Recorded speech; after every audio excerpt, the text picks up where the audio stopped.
Learning a new technique in any sport is a process. Once you learn one aspect, you continue to build on that skill to learn the next. The way we do this is to break down your sport into components like the upper body, lower body, if there's any rotation, and it really is just sport dependent. Let's talk about freestyle. When I break down the freestyle stroke, I'm looking at breathing, body balance, rotation, and kick. Those four components impact how much drag you have in your stroke.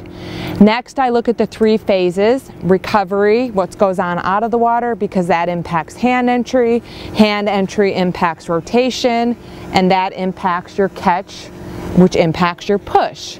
So that's a lot to think about, especially for a beginner. When I learned as a kid, I just swam. I didn't really understand anything other than I enjoyed swimming and I just swam. It's a lot easier to teach a youth how to swim than it is to teach an adult how to swim, because adults tend to have bad habits already set up relative to a youth. I actually don't recall learning any stroke drills until I got to college swimming. So I was just fortunate enough that I had decent technique when I was a kid. So when we break those strokes down, or when I look at those components, I break each component down into a various drill. The drill is designed to help you focus on the aspect of that freestyle stroke. So when it comes to breathing, if someone's struggling with breathing, I have drills that I prescribe to them to work on their breathing. If they need to work on their kick, usually it's because they have a split kick or their legs are sinking. I have drills that work specifically on that. Same with body balance, rotation, and the three phases of the stroke. When you break the stroke down into drills, you're focusing on one or two things. You're focusing on giving yourself the opportunity to practice that position repeatedly. And the drills allow you to target your weak area to help it become a strength.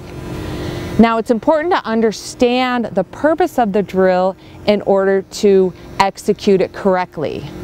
And drills alone are not the only answer to becoming a more efficient swimmer. You have to also put in the time in the water. So maybe you're someone with decent technique, but you're struggling with speed and efficiency. Well, maybe that means you just have to swim more frequently. Or if you're swimming frequently enough, maybe you just have to increase your swimming volume every time you're swimming. So exercise or swimming prescription dosage, including frequency, duration, and intensity, matter when it comes to improving with swimming.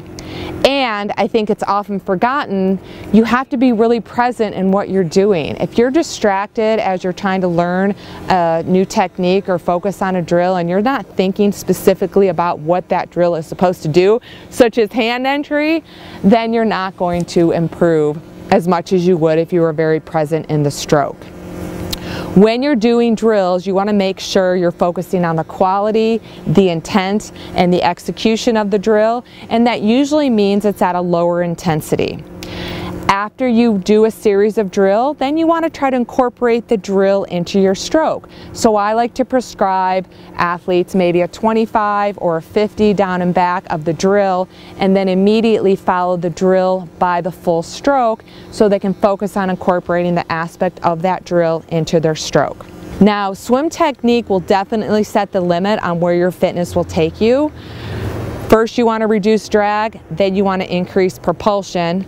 And if you're still struggling and you haven't sent me a swim video for analysis yet, that's the first step, is making sure you do some video, get some analysis, so someone like me or another professional can help suggest stroke drills for your technique limiter.